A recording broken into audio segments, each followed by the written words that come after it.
I am really excited about this topic. It's a good one. A few weeks ago, I had an opportunity to preach on this very topic, and I went all the way through Matthew chapter 6 from top to bottom, read the whole thing, and just kind of taught throughout the way, and it was really fun. Yeah.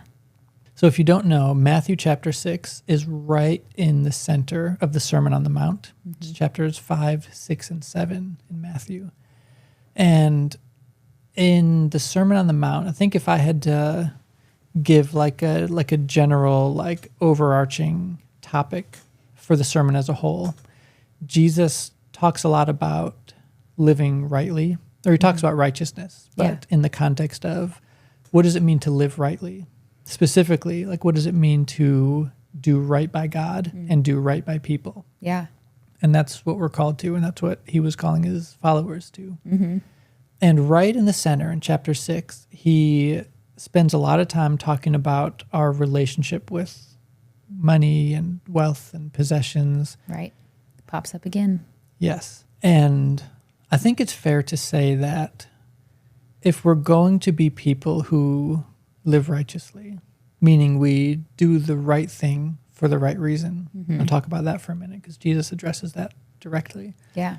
But if we're going to live lives where we practice our righteousness and we actually do right by God and we do right by people, in order to do that, we have to honestly assess our relationship with our money and our possessions, because that can very easily pull us away. Right. Yeah, those things that are like concrete that we can feel and actually like go to the store and you immediately have your needs met or your wants met usually. And those things can easily take precedence over pursuing the Lord, because there is always like an instant gratification aspect of possessions and wealth and money and things that you do something and you get something right away in return. And if we let that take the place of actually pursuing the Lord and relationship with him and closeness with him and what he wants us to pursue, then it can turn into just, making those possessions our Lord rather than Jesus being our Lord. Yeah. Jesus later in the chapter addresses that directly. He talks about how you can't serve God and mammon, or God and money. Yeah. Now, I don't think we'll get there in this episode, so we'll save that for next episode. And we will talk about this in this episode later on, that Jesus, I think, has a way of addressing the desire underneath the desire. So there's a desire to have money. There's a desire to have possessions. But there's actually a desire underneath that that Jesus seems to address. And it seems to point to why we may put our trust in one thing versus another. Okay. But I'll get there. Okay. So for now, let's start right at the top. I want to read verses 1 through 4. Beware of practicing your righteousness before other people in order to be seen by them, for then you will have no reward from your Father who is in heaven. Thus, when you give to the needy, sound no trumpet before you, as the hypocrites do in the synagogues and in the streets, that they may be praised by others. Truly I say to you, they have received their reward. But when you give to the needy, do not let your left hand know what your right hand is doing, so that your giving may be in secret, and your Father who sees in secret will reward you.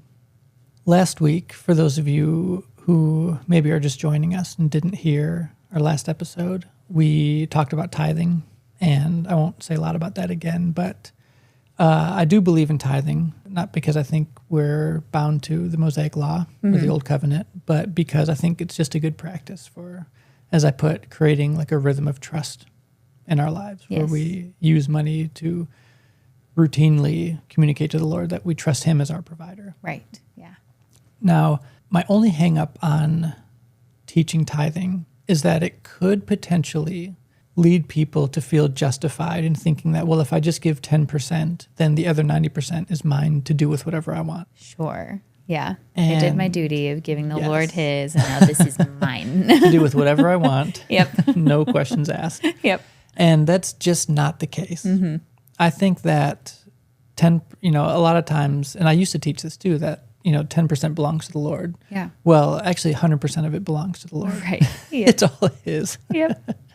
So I don't, we do tithe, but I don't find that the other 90% is ours to do with whatever we want. Sure. I think that I use that 10% to say, Lord, I trust you. But then we have the other 90% to say, okay, now what? Yeah. Now, what would you have us do? How would you have us live? And how would you have us spend this money? Yep. So yeah, I think that generosity is what we're called to, not just tithing, but we're called to a life of radical generosity. Yes. And that's seen throughout the New Testament. And as I've thought about the topic of generosity, I've thought of this statement that generosity is an act of war against the part of my flesh that has a propensity to love money.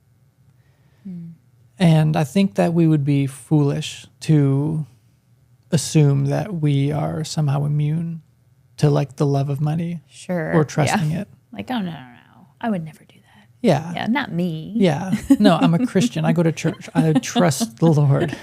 It's so easy to just say that. Yes. But the way we handle money is one of the most revealing things about our trust and about the posture of our heart. Yeah. So if you trust the Lord, you will have no problem living generously.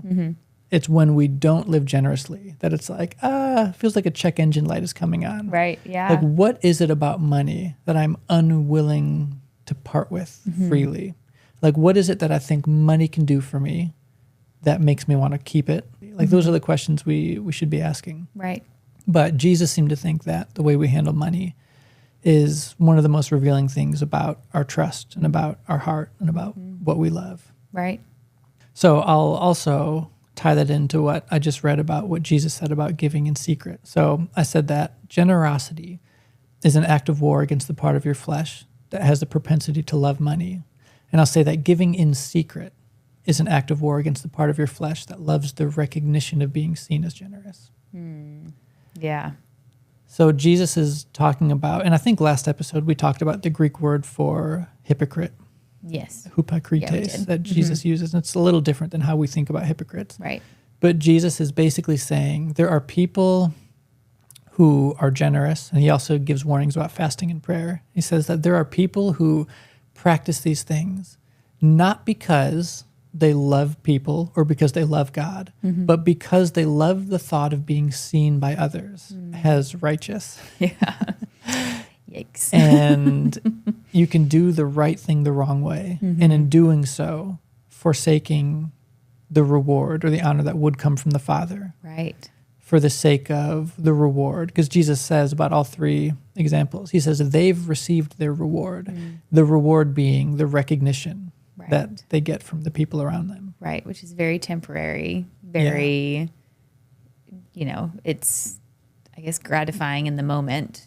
But then people move on to the next generous person. But when we actually do it the right way, Yeah. and we get the reward from the Father, that's eternal, that is everlasting, and going to be way better than what you get from any person. Right.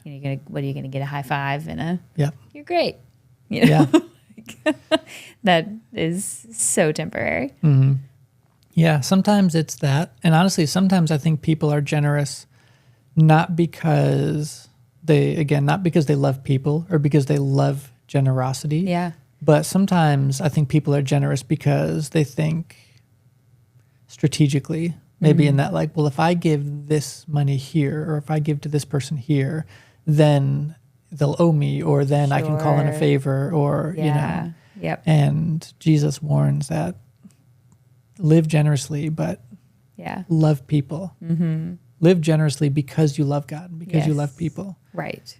Not in order to get something from them. Yes. Or to gain a certain position, because I think that could probably be a thought too of if people see me doing this, maybe I'll get, this job, or maybe I'll, be seen by whoever it is I want to be seen by. And, Yeah. we'll be able to be buddies. And then I'll, it just, that snowballs so quickly, and you're never going to be satisfied that way Yeah.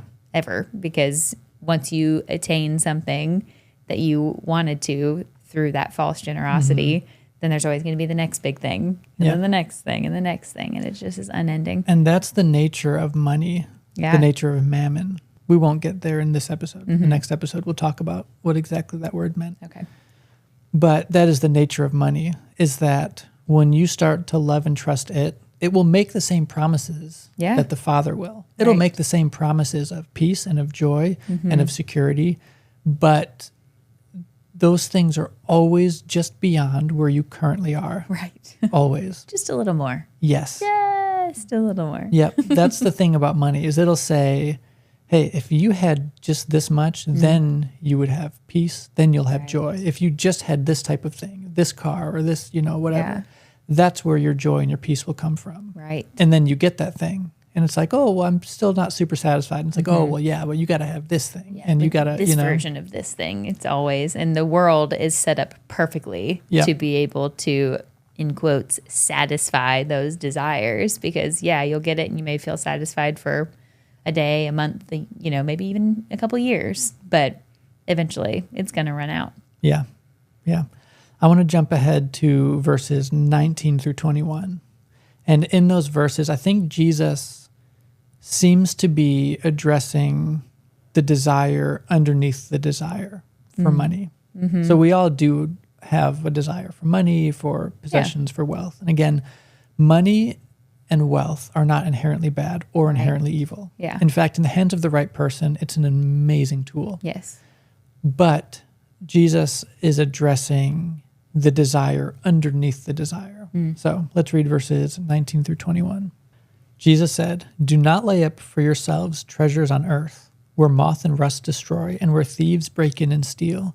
But lay up for yourselves treasures in heaven, where neither moth nor rust destroys, and where thieves do not break in and steal. For where your treasure is, there your heart will be also." And I'm reading that out of the ESV. I think other translations may use slightly different wording, but the word treasure isn't really one we use for the most part. I Yeah. think with the exception of like pirates and small children. Sure. We don't. Like I think little kids have their treasures. Yep. A little treasure box, and you get to go pick a prize out of the treasure box. Yeah, but we don't really like use the word treasure. Yeah, that's true. But here's what's fascinating. The Greek word for to lay up, or depending on what the translation is, to store up, is the Greek word thesorizo.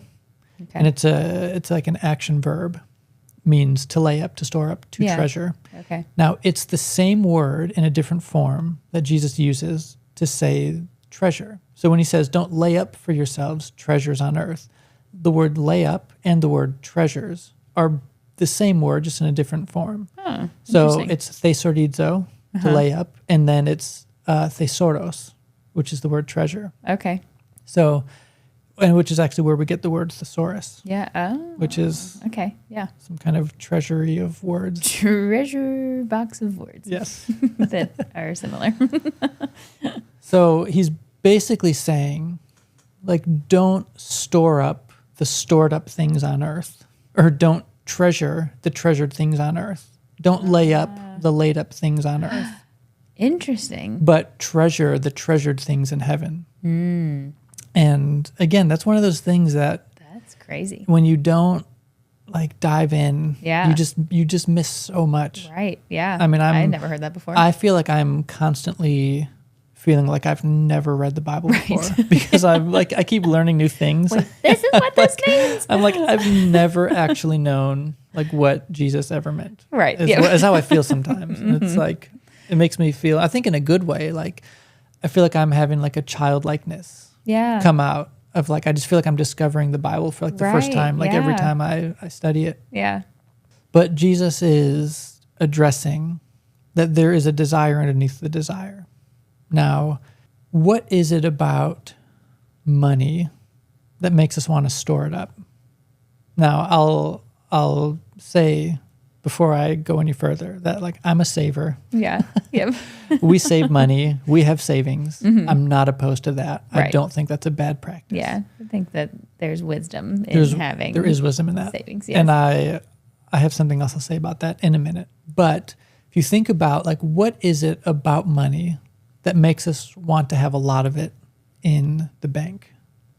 I think because we like having money, Yeah. but underneath the desire to have money is the very basic and the very innate desire that everybody has, which is to feel secure. Security. Yeah. Yeah, that's what I was going to say. Yep. At the end of the day, everybody in the world wants to feel secure. They want to feel like everything's going to be okay. Yeah.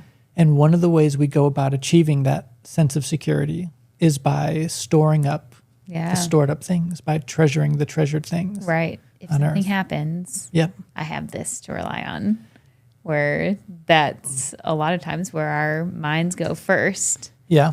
which in a sense, it's practical. It's not untrue It's completely. not untrue that like sometimes, you get in a car accident and you've got extra bills to pay. And so you have savings to Yeah. cover it. Yes. Yeah. But is it our instinct to turn to that before we even ask the Lord, like, okay, hey, where do I go from here? Yeah. Yeah. There is a practicality. So we're homeowners. Yeah. Sometimes things break. Right.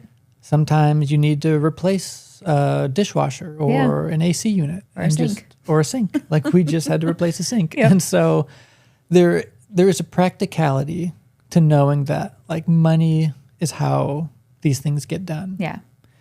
But at the same time, I think Jesus is inviting us to consider, and this extends not just in these few verses, but kind of throughout the rest of the chapter, which I think we will mostly get to in the next episode. But Jesus is inviting us to consider, where are we finding our security?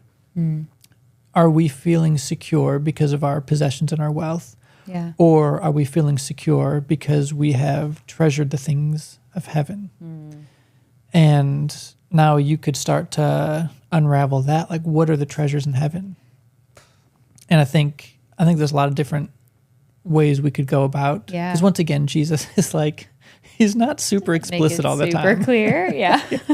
He's just not always. And that also could be our 21st century Right. Western American minds Yeah. being so far removed from the cultural context in which Right. he was teaching these things. Maybe it would have been a lot more clear to his audience back then. But I think he's inviting us to consider, is our heart postured towards the things of the earth, like money, like possessions and wealth? Or is our heart postured towards the things of the kingdom? And when I think about the things of the kingdom, I think less about like physical money. Yeah. And I feel like I would almost say that like the currency of the earth is money, but I think the currency of heaven is generosity. Because the Bible teaches multiple times this idea that you get by giving, Right. right? So Yeah. like in the world, we get by getting. But in the kingdom, I think you get by giving. Yeah. Yeah. And- that's really good. Like the kingdom, and I've recently kind of felt convicted on this. I've always taught that the kingdom is like the upside down kingdom. But I was thinking about that recently, and I think it may have just been the Holy Spirit kind of convicting me and helping me see things differently, that I realized, no, the kingdom isn't upside down. The kingdom is right side up. Sure. And the world, Shoot. Yeah. like Jesus, ever since his life, his death, and his resurrection, and I think it was N.T. Wright who put it this way, that ever since that time, heaven and earth have been on a collision course to where heaven is here, but it's also coming. Yeah. It's that Yep. weird thing where like Jesus preached the kingdom of heaven is at hand. Right. And he taught us, to pray. Actually, just before these verses in Matthew 6 was the Lord's Prayer where he teaches his disciples to pray, Yeah. your will be done on earth as it is in heaven. And so he's inviting us to live lives in which the kingdom of heaven is brought here to earth. But at the same time, one day Jesus will come and his kingdom will be fully here in a Yes. measure that it's not yet. Right. So it's like it's here, but it's not here. Yeah.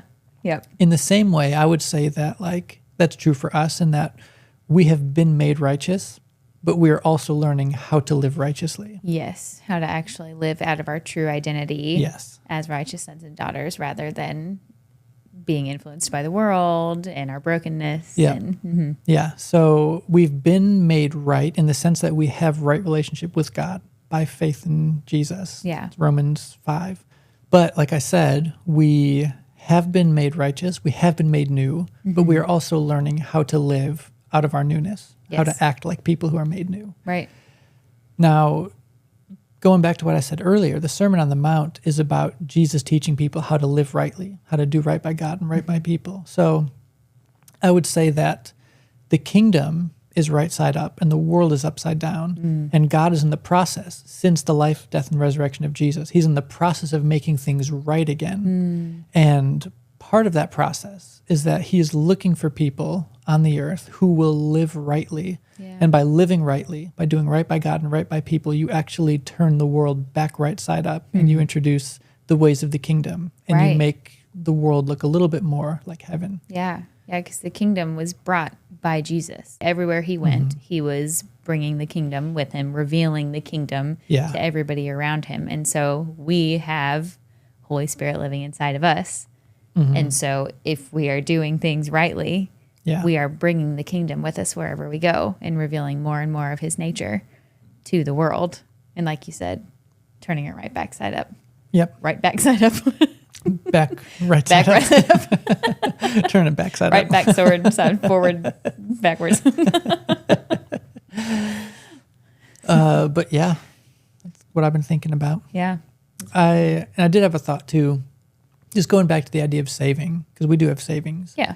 And there's a verse in, I think it's Proverbs 6, where he says, it's like, look to the ant, O sluggard, and kind of talks about how like the ant stores up, Oh, the ant sure. stores up and the ant, Yes. prepares and Yeah. and there's a sense. Oh, sorry. All I could think about when you said that was Bug's Life. They come, they eat, they leave. They come, they eat, they leave. I don't You don't remember No. Bug's Life? It's all about this ant colony. Yeah. And Oh, they store yes. up all of their food and stuff through like the warmer months. But they have to also store up for the That's right. grasshoppers The grasshoppers that come and they have, because they're too lazy to store up their own stuff. So they bullied the ants into making Yeah. their own store up. Yep. Yep. Yeah. So the ants store up, and we are invited in Proverbs 6 to consider the ways of the ant, how they store up, and there's wisdom in that. Yeah. But at the same time, what I'm realizing is that I think there's wisdom and practicality in having savings. But at the same time, I think the more our wealth increases, so does our susceptibility to being tricked that thinking that because of it, we're secure. Yes. Actually, that is not the thing that keeps us secure. Right. Even a savings account can disappear Yep. in a second if banks go away. Yeah. Like if all of Well- a sudden everything shuts down and the world is just like, whatever, the market crashes and all that, like Yeah. so many, all those things, they're not secure. Yeah. They are not good safety, like reliable safety things. Right. Not in the way that the Lord is. Right. So I'm not going to stop having savings. Sure. Again, the Lord reserves the right to speak clearly to us and say, hey, give this. Yeah. He reserves the right to do that. But in the meantime, like, we're not going to stop saving. But the question is, what is making me feel secure? And if it's not the Lord, then there's a problem because I have developed a false sense of security. Yeah. And I've put my trust in something that doesn't have the capacity to hold up on its promises. Right. But as we'll see in the next episode, Jesus seems to think that the Father intends to take care of us, that he loves us more than we know. Seems He pretty cares. confident in He that. cares very deeply for us. Yeah. And yeah, I look forward to talking more about that. Yep. But for now, for everybody listening, I have a huge favor to ask. And if you've not done this, please consider this. If you are listening on any audio platform, if you could do us a huge favor and give us a good rating or write a good review, that's a really small thing you could do that helps us in a really big way. Also, if you're watching this on YouTube, if you could like this video and subscribe, that's also another really small thing that you can do that helps us in a really big way. Well, that's going to be it for this episode. Alrighty. Okay. Once again, my name is Brian, And I'm Katie. and we're making history. We'll see you next time.